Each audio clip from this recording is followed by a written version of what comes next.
Cudmore just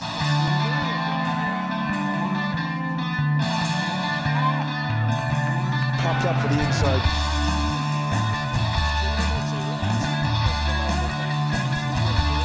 Can he go all the way? Yes, he can. Mark Cretton done on the outside.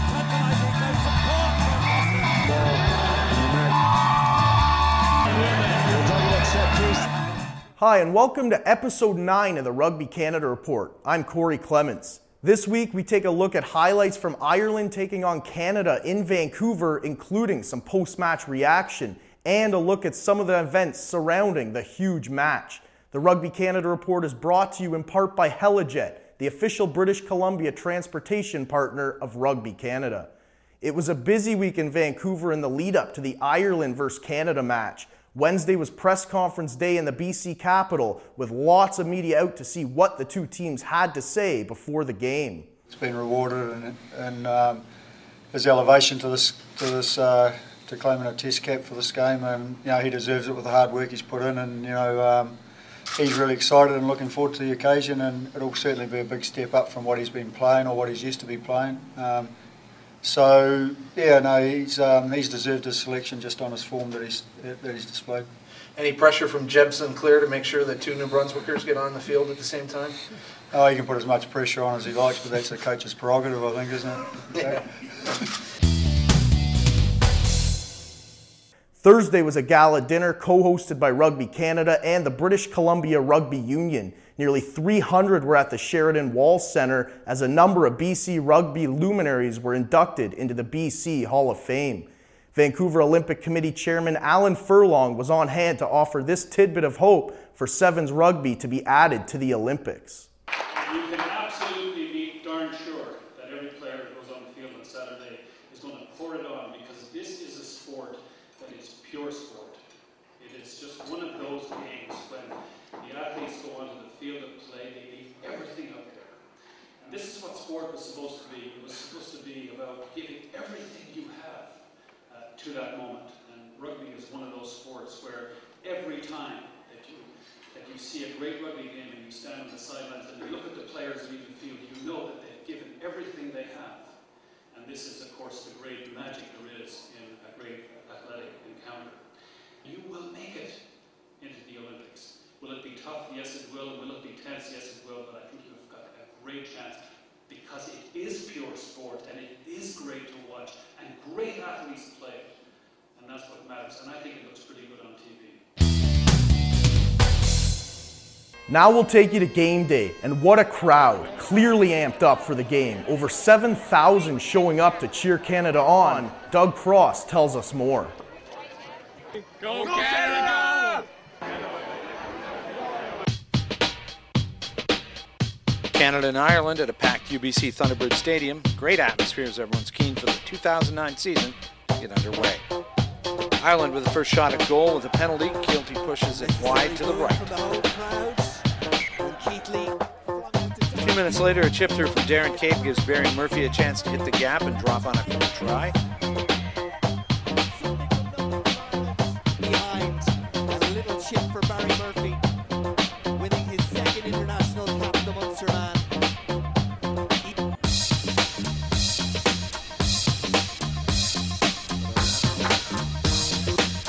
Just before halftime, James Pritchard hits a penalty from 40 meters. Irish lead 7-3 at the break.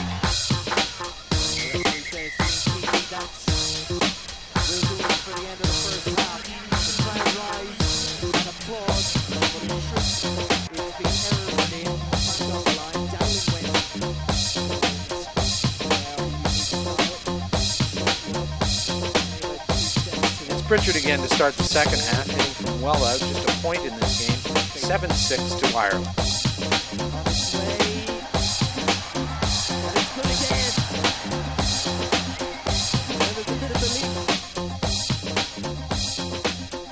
And a bad break for Canada. Adam Kleberger is yellow carded for an intentional knock-on.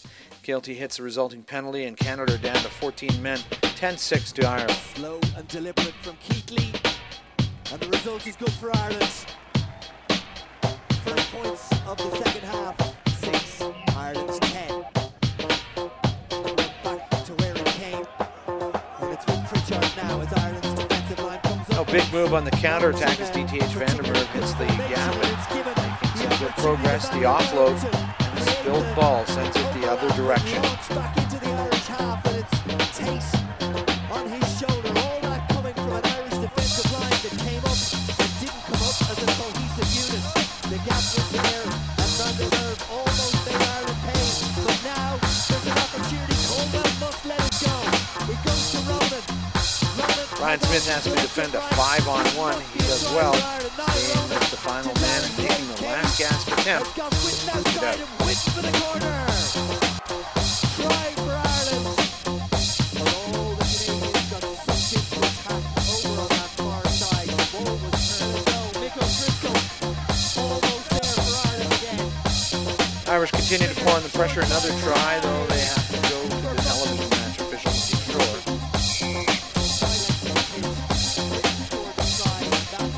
Final score, Ireland 25, Canada 6.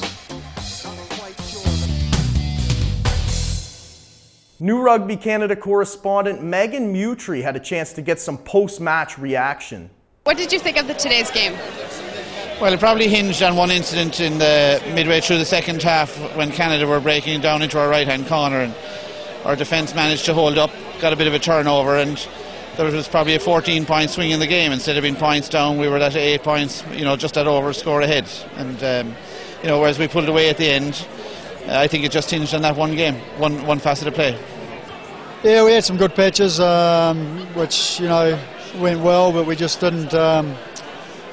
We chucked a few balls away when we got them behind them, and we didn't finish those off. We've got to just show a little bit more patience in a couple of areas there, and we had I think it was about 13-6, and we lost Sinbin and gave away 12 points, and that was, you can't afford to do that at this level. They all gave it 100%, and their commitment and that wasn't lacking at all, and they certainly there's a few big tackles and some good play, and it was good to see a guy like DDH back after so long. So they all contributed and gave it their best shot. I thought we did really well. We have been working on quite a bit of taking the ball through contact and just looking for that player, looking to pop that ball just to get the gate forward. I thought we did that really well today.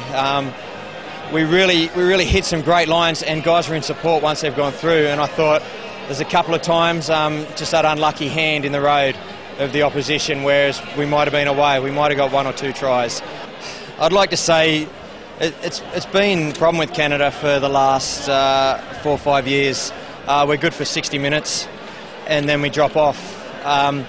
We've talked a lot over the last year about accountability, both personally and with the team, and I think that really dropped today. That last 60 minutes, we weren't getting to rucks, we weren't getting round to fill the defensive line, we were just being lazy. Did Canada surprise you in any areas today? Not really. We knew they were a very good team. Obviously we played them in November, and while the score may have flattered us from a couple of lucky tries back then, we knew we were under no illusions that it was going to be a very tough game. They're a very physical team up front, and we knew we had to take every chance that came our way today.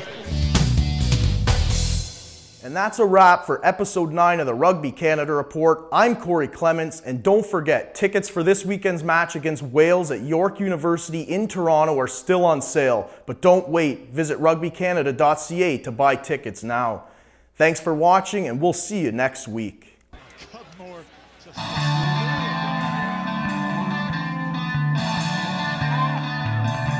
Popped up for the inside.